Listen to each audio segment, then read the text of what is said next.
Assalamualaikum warahmatullahi wabarakatuh. Salam sejahtera bagi kita semua dan selamat tahun baru. Dan kali ini di awal tahun baru ini sebenarnya kita mau berbincang-bincang yang lebih santai sedikit, yang lebih ringan sedikit karena mungkin sebagian juga masih ada yang libur. Tetapi justru di awal tahun baru ini ada beberapa isu politik yang perlu kita tanggapi karena ini menyangkut dengan kepentingan publik, kepentingan rakyat. Yaitu yang ingin saya bahas pada saat ini adalah soal sistem pemilu proporsional tertutup. Inilah yang sekarang ini berlaku adalah sistem pemilu proporsional terbuka. Ini yang sekarang berlaku sejak tahun pemilu 2009, yaitu di mana kita bisa memilih tanda gambar, sekaligus juga bisa memilih calon-calon legislatif, calon wakil rakyat yang ingin kita pilih, yang kita sukai dari berbagai macam partai. Karena itu biasanya dalam surat suara ada tanda gambar partai, masing-masing partai, lalu di bawahnya itu ada nomor urut dari calon-calon legislatif beserta namanya. Dan kemudian kita memilih, kalau saya ingin memilih, saya ingin memilih si A dari partai X misalnya. Bisa.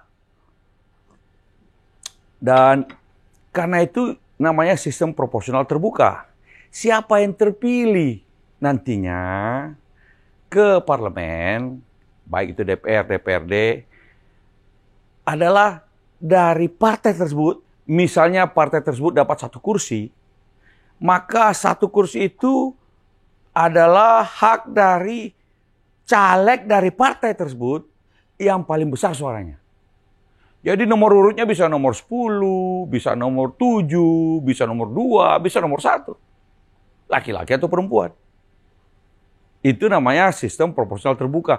Terbuka untuk siapa yang terpilih sebagai anggota parlemen. Terbuka kepada siapapun di nomor urut berapapun. Tergantung dari mana yang dipilih oleh rakyat. Jadi dalam sistem proporsional terbuka sebagaimana yang sekarang berlaku, yang terpilih adalah caleg yang suaranya tertinggi hasil pilihan rakyat. Itu sistem proporsional terbuka.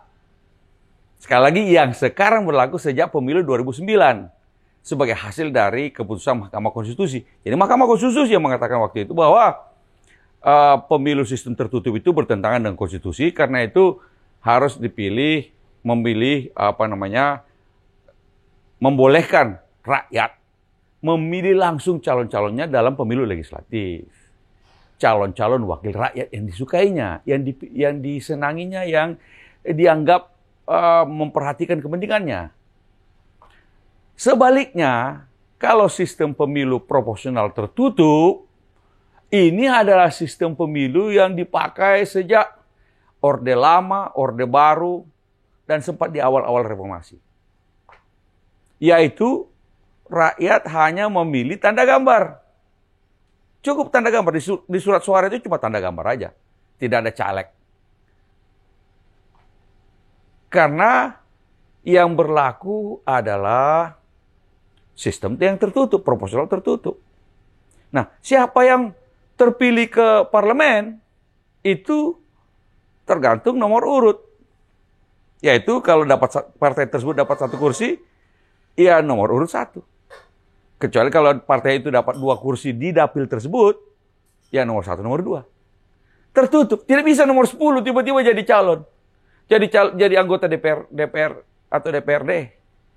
Tidak bisa nomor 9, tidak bisa nomor 3. Tidak bisa nomor 2 kalau cuma dapat 1 kursi. Nomor urut 1 lah. Dan itu tergantung partai siapa yang mau dia tentukan nomor 1 atau nomor 2, 3, 4, 5. Sepenuhnya hak partai, pimpinan partai. Nah, itulah sebabnya sistem proporsional tertutup ini dianggap sebagai beli kucing dalam karung. Karena orang nggak melihat caleg-calegnya. Dan tidak bisa menentukan, oh saya pengen yang ini, caleg yang ini. Tapi kebetulan dia nomor 7. Nggak bisa terpilih dia. Kecuali kalau partai dapat 7 kursi, yang sesuatu yang tidak mungkin. Yang dapat nomor urut 1, itulah yang paling duluan terpilih. Kalau dapat 2 kursi, ya nomor 1, nomor 2. Kalau dapat 3 kursi, ya nomor 1, 2, atau 3.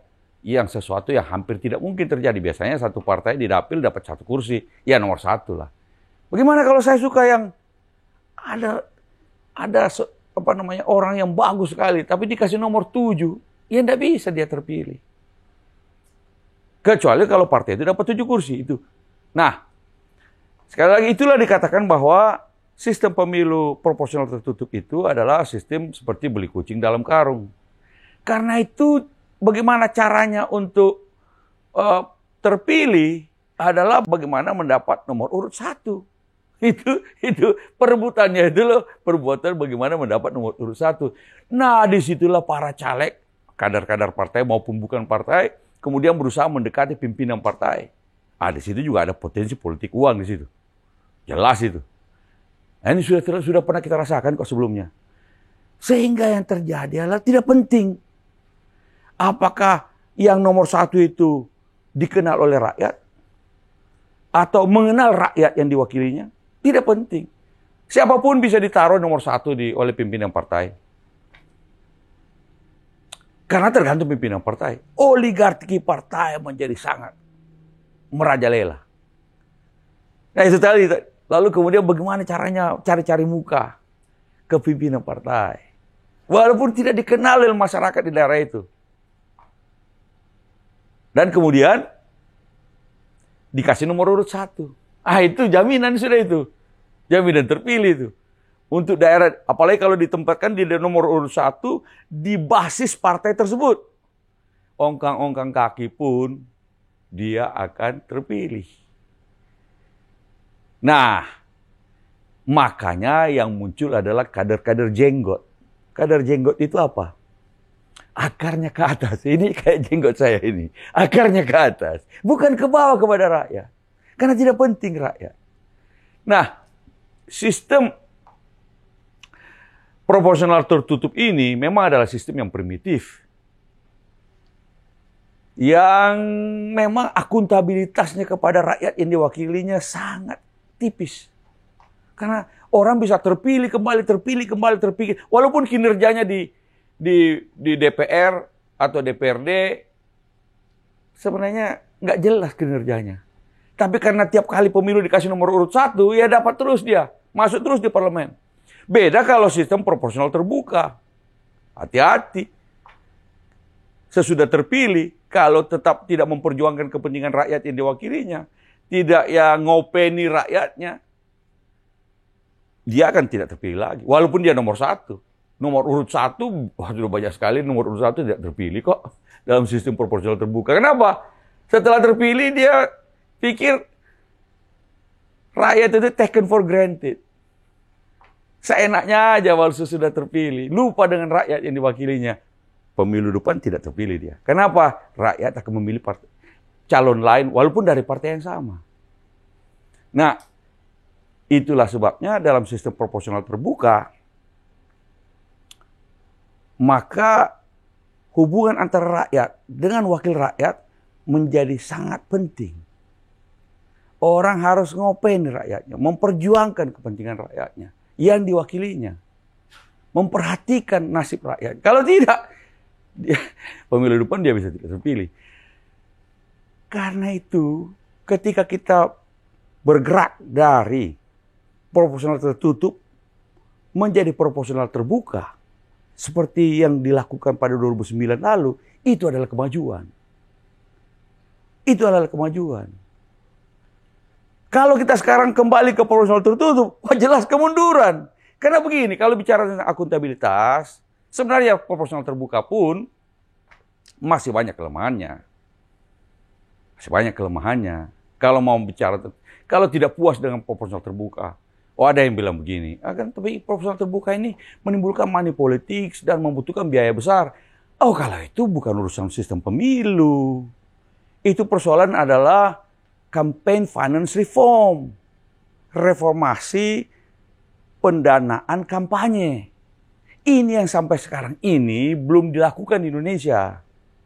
Kalau mau menyederhanakan bagaimana supaya pemilu menjadi murah, juga money politicsnya, kita harus masuk kepada campaign finance reform, bukan pada sistem pemilu. Kalau pun tidak puas, masih belum puas dengan sistem proporsional terbuka, mari maju ke sistem campuran. Campuran apa? Distrik dengan proporsional. Ini yang seperti di Jerman. Ada kursi distrik, yaitu di mana daerah pemilihan itu magnitudenya 1. Setiap daerah pemilihan cuma punya 1 kursi. Jadi pemilihan bersifat langsung. Hubungan akuntabilitas antara rakyat dengan yang wakil rakyatnya sangat kental. Tapi ada juga kursi profesional, misalnya 20% dari kursi itu sifatnya sistemnya proporsional dengan daerah pemilihan seluruh negeri, seluruh negara. Jadi ada 20% kursi yang disisihkan untuk sistem proporsional yang nanti dibagi sesuai dengan persentase perolehan partai masing-masing. Ini namanya sistem campuran seperti di Jerman. Jadi ada kursi untuk partai menentukan siapa elit-elit partai yang mau disempit. Tapi kursinya hanya 20%. Yang 80% rakyat yang menentukan.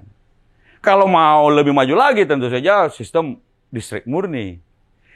Yaitu setiap orang, setiap dapil 1, langsung pemilihannya bersifat langsung, dapilnya kecil-kecil dan hubungannya akuntabilitasnya sangat kuat. Ada lagi lebih canggih lagi kalau mau lebih maju lagi, sistem Australia itu lebih canggih lagi, cuma sedikit rumit modelnya. Nah, itu kalau kita mau bergerak maju, tapi paling tidak jangan bergerak mundur ke sistem proporsional tertutup.